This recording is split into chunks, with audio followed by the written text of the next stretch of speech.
So I just boarded a flight to Yemen. Thank you so much. More specifically, an island off Yemen's coast. One surrounded by dangerous waters at the heart of the ancient incense trade route. I came to the island to uncover its place in the world, understand and explore its surreal landscapes, and despite all this, answer the question, why is no one coming here? So, we have just arrived in Socotra. First thoughts, it's a lot more humid than I was expecting. My assumption is like 27 degrees and pretty humid, so it's quite hot. We arrived on the only weekly flight. On our journey into the island, we very quickly saw traces of the unstable political history in the area. Tanks left by Soviet influence in 1982 when Yemen was split by a north-south divide. A long history which began in the mid-1800s when the British Empire took control of the port of Aden in the south to make trips to India easier. This began more than a decade-long separation in the country that led to Soviet support in the south, and the south at the time controlled Socotra. So Russia brought these tanks, seemingly for no reason because they weren't really used. We then made our journey across the northeast of the island, where we found the first trace of the source of the ancient incense trade route. This is a frankincense tree, Zuilia elongata, giving the island one of its many names, the Isle of Frankincense. The trees produce a thick, gummy resin that is harvested, dried, and then burnt as incense. We then stopped at a natural infinity pool in the mountains before arriving at camp for night one. So we just arrived at our campsite for night one, and we're right by the ocean. We've got this really nice little setup here for dinner. It only took a few hours on the island to realise Socotra was unlike anywhere else. But to really understand why, we had to explore all of it. Its sweeping coastal plains, the limestone plateau, and the peaks of the Arher mountains. So on day one, we started where the dunes rise from the ocean. So this morning, we have arrived at this really big dune, and I'm very excited to see what it looks like at the top.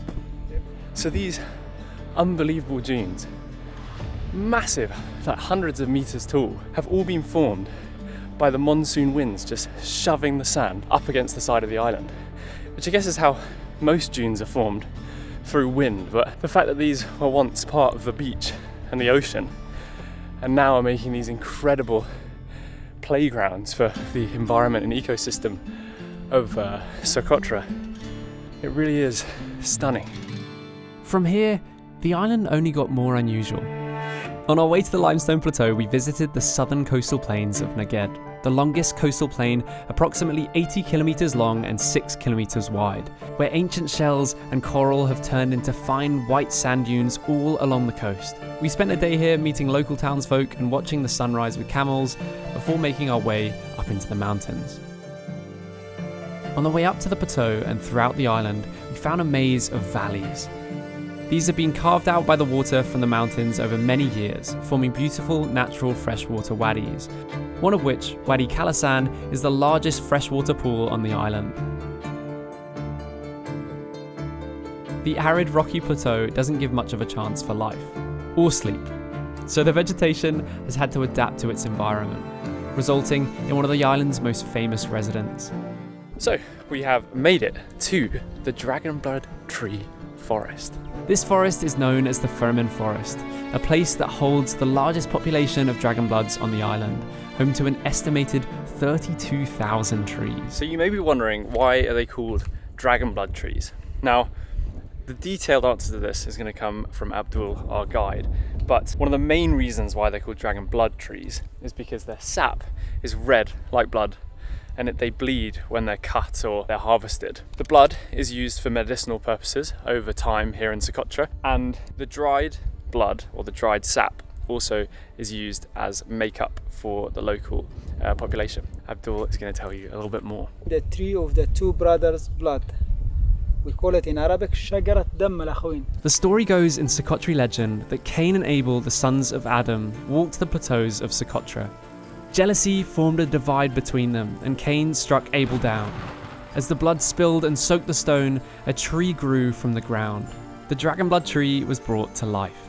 And I'm sure you're also wondering how I brought these animations to life. Well, it was actually Artlist's new AI image to video, which I'll get to in a second, but Artlist has been a partner of this channel for ages now. I think it's been the last 4 years, and they're an awesome platform that allows you to access high quality license-free music, sound effects, stock footage, and many other things now. They've gone into like every single space. You can get LUTs to color your footage. You can also use all their features in Premiere Pro, so you don't actually have to leave your editing software to be able to access things like sound effects, music, and the stock footage. But they've also moved into the AI space recently, introducing things like AI voiceover, which can be quite handy for voiceovering your videos. But also, one thing that I just used in this, which I thought was quite a fun application of it, is their AI image to video software, which allows you to do text to image, so you can create any idea that you want, and then you can make those images into videos. And I did this for the visualization of the mythological story of Socotra and the dragon blood trees, and I think it came out pretty good. I thought it was a fun use of it. So if you're interested in checking out Artlist and checking out some of their features, I'd recommend checking the link in my description for 2 months off the annual plan. And let's get back to the dragon blood trees. This is from when people have harvested and tried to get the sap, and the tree has healed over like a scab. The trees are endangered, taking 100 to 200 years to reach full size. And because of this, they're prone to predation by their arch nemesis, the goat, the island's biggest inhabitant. They eat anything and everything, and therefore the locals have set up a nursery to give the umbrella trees a chance for life. They're protecting the endangered trees, but something else just as rooted to the island is at risk. But before we get into that, the final ecological zone on the island is the Arher Mountains. Rising in steep peaks from the heart of the island, these mountains are more than just a beautiful backdrop. They're the ancient backbone of Socotra.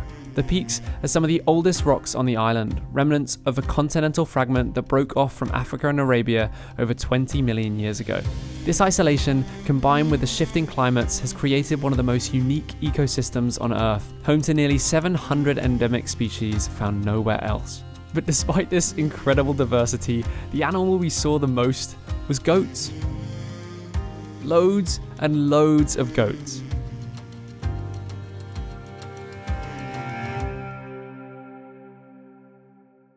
Before I arrived, I'd seen photos of Socotra's surreal trees and alien landscapes. But no one can tell you what it's like to meet the people. The pride and the passion, and the way strangers invite you in like family. Socotra was incredible on its own, but it was the people that made it unforgettable. And just like the trees, they're deeply rooted in this land, but they're also under threat. There are an estimated 70,000 Socotras, and they're just as unique as the island they live on. Most of the population is Muslim and they speak the Socotri language, a language that is slowly dying out. There's no formal writing, and due to modern standard Arabic being the official language of Yemen, Socotri children often learn Arabic in school, gradually losing the fluency of their native tongue. With the increase in urbanization in the region, it's leading to a language shift. And without policies to preserve it, Socotri may become a language that's forgotten.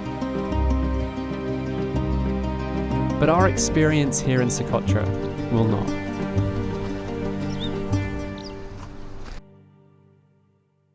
Socotra gets roughly 5,000 tourists a year. And to put that in perspective, places like Hawaii get about 10 million visitors and Bali gets about 7 million visitors a year. So 5,000 in comparison is minuscule.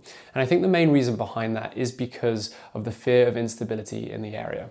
But all I can say is after going, we felt nothing but safe and comfortable and welcomed on the island. And I think that is all due to the people that joined us on the island. The tour guide Abdul that knew everything that we needed to know about the island and its history. The chef that made us really tasty food every single day. The drivers that joined us and danced and just added to the overall vibe of the experience. It really was awesome. So if you are thinking about going, then first off, I recommend doing your research because I don't want you to just take my word for it. But if you end up looking to make a plan, then I definitely recommend checking out the tour company that we went with, which was Traveling Socotra. This isn't sponsored or anything, and they don't have any say of how this video comes out, but all I can say is that we had an amazing time, and I definitely recommend them. If you're going, check them out, and if you're going as well, let me know how it was. I hope you enjoy your experience just as much as we did. It was one of the most unique experiences that I've ever been on, and I look forward to returning. Thanks for watching, and see you in the next one.